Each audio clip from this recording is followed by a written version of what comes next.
Good afternoon. My name is Vanessa, and my group and myself, we're going to talk about ANZ Bank. So to start with, I have a very brief introduction about this company. So ANZ Bank, the founder was George Kinner. He was a Scottish businessman that first arrived to Australia. Okay, so in 1935 in Australia, he created the first branch of the Bank of Australasia. I think that's the way we pronounce. So 1935. By then, George, of course, could not imagine that the company would become one of the most important financial institutions in Australia and in New Zealand. So after that, he made some partnerships, he bought some other banks, and in 2003, they bought the bank ANZ banking group and the National Bank from Lloyds TSB here in New Zealand. They decided by then to keep separate, operating separately, and just on 2013 they decided to merge, and then they started to operate under the ANZ brand. So this is the bank culture and values. So our purpose is to shape a world where people and communities thrive. We live our purpose every day through our values and behaviors. So this is the value and the culture of ANZ. So now I'm going to talk about power and politics. So power and politics is the capacity that a person has to,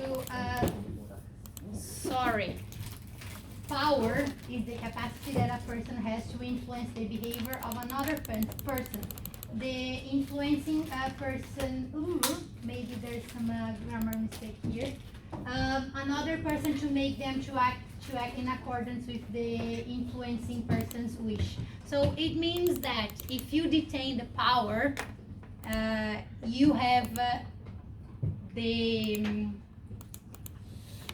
power.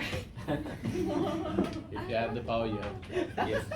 I am the Pope. If you have the power, you can influence people easily. Okay, that's what I meant.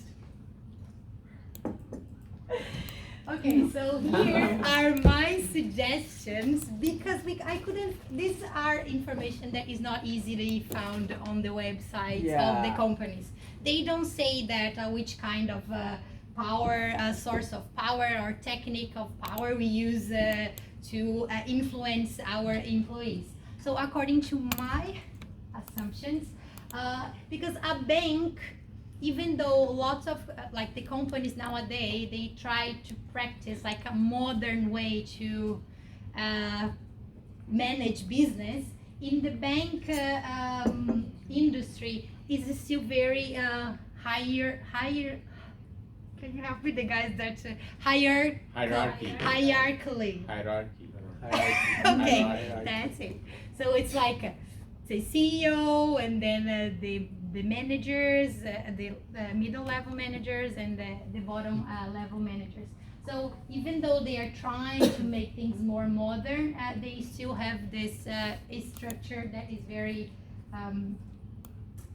let's say, tight. You know, there's not lots of room to be that modern. So according to my assumptions, one source of power is the legitimate power, that is also known as positional power. It means the position that the person has in the company is directly related to the position that they hold in the organization. So people are going to respect them according to the position that they have within the company. And the other kind of power source that in my point of view, would work in a bank is because there are some departments in the bank that they need a specific knowledge. It means like, let's say, economics, or because a teller in the bank probably, and later I'm going to talk about that on the job description. The job doesn't require lots of skills to be a teller.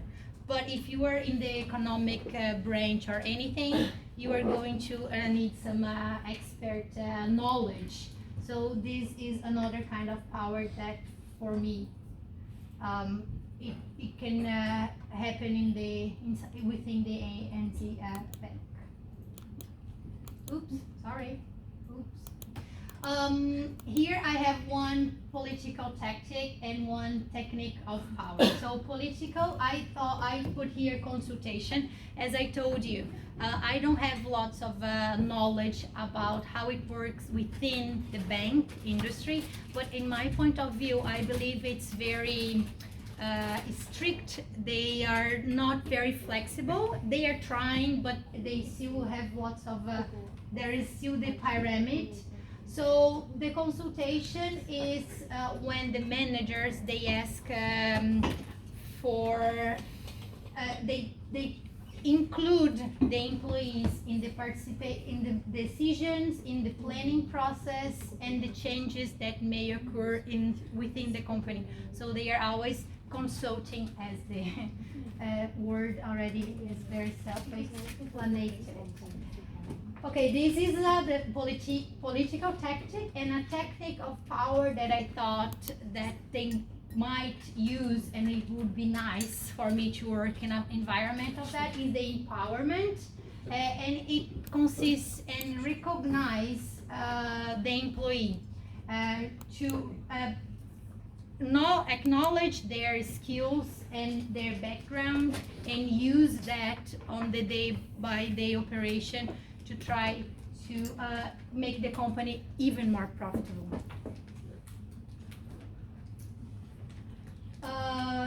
You've gone back. Okay, sorry. So here are my suggestions about a more participative management at ANZ Bank. So what they could do. First thing, I forgot an H there. Monthly meeting group and individual meeting. So as a part of a manager job, a good one at least, it should include meetings with the employees. This is very important. So my suggestion is individual meetings, but also group meetings, so everybody knows what is happening. And on the private meeting, the manager can give more detailed and more orientated instructions for the individuals. Also, during these meetings, the managers, they need to listen also. It's not just say what they think or what they know, what they think that they should improve, but also listen to suggestions and topics that the employees might struggle with. And also encourage them to work more autonomously, but it depends. I know that there are some cases, and as I told you, I can only imagine how it works inside a bank because I've never worked for a bank, but I believe that there are some cases and some institutions that they don't really encourage that. But as a suggestion, because this is a suggestion, I would suggest that, because it helps we already studied that it helps the employees to be motivated, and once they know they have this power of deciding what they want to do, when they want to do. Of course they have goals to cover, but having the power to decide when and how they are going to do the job. So now I arrive to the performance appraisal, and here I have some purpose of the performance appraisal. So this kind of technique, or they should take in consideration several aspects of the employee. It's not just for one point of view. They should take several aspects like skills, the achievements, the professional goals. So they should have lots of stuff that they need and they should look. Performance appraisal also is one of the best strategies to encourage training and development. So according to the results, the manager can analyze and find best strategies to train and develop the employee. Also growth, if the employee thinks that he wants to achieve more, doing the performance appraisal, the manager can help him, like how he can grow within the company. And also it makes easier for them to promote, because then they have, like, in my point of view, the proof. Okay, so we have here, this one is the most suitable for the promotion because of this and this and that. And also to keep employees motivated, because once the manager recognize or have, like, meet with them and show, like, okay, you are very good at this, you need to improve this, and I suggested that. So it's a way to keep the employee motivated. For ANC Bank, as I told you, this I couldn't find anywhere in the web page or in any kind of research that I did, but this is my assumption. So a suggestion, I would say the 360 degrees feedback, because this kind of feedback, there are several factors that they cover. So first, there is the self-appraisal. It means the employee is going to evaluate himself, or then there is the manager's review. They receive reviews from their peers,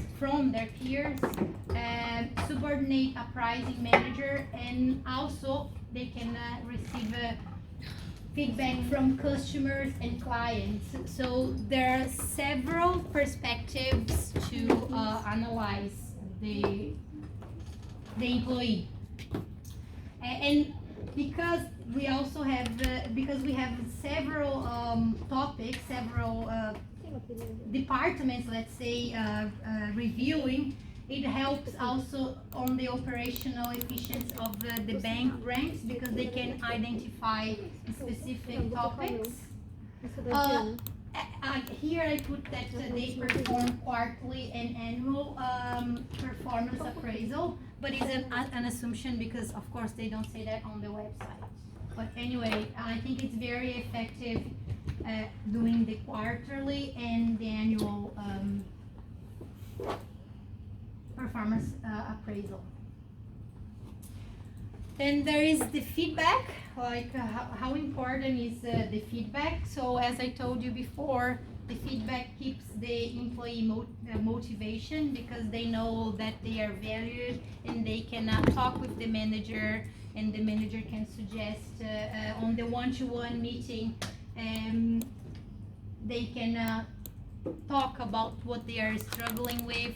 They can also receive suggestion where they should to improve, and also professional development if there is any topic that they are lacking in knowledge, for example, or that there is still room to improve. 360 feedback. Yeah, the manager could suggest, and also helps on employee engagement, because once they know where they are good and when they know what they should improve, it's easier and better for them to engage with their goals.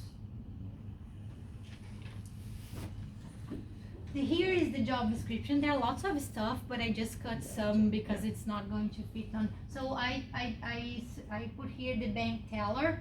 So the bank teller is the first person that you are going to see inside the bank. So if you are going for anything, you have any problem and you go to the bank branch, is the bank teller that you are going to see there, is the person that helps you. I am BNZ customer, and I found every time that I need to go to the bank, I found it very, they're very helpful, and they help me more than, they always suggested something that I went to solve something and they suggest. So I think like, because in Brazil the things are like comparing. I know we shouldn't, but anyway. In Brazil things are more bureaucratic. So we have a specific person for everything, you know. So you have to wait in the queue if you want to solve this, or if you want to talk with that person.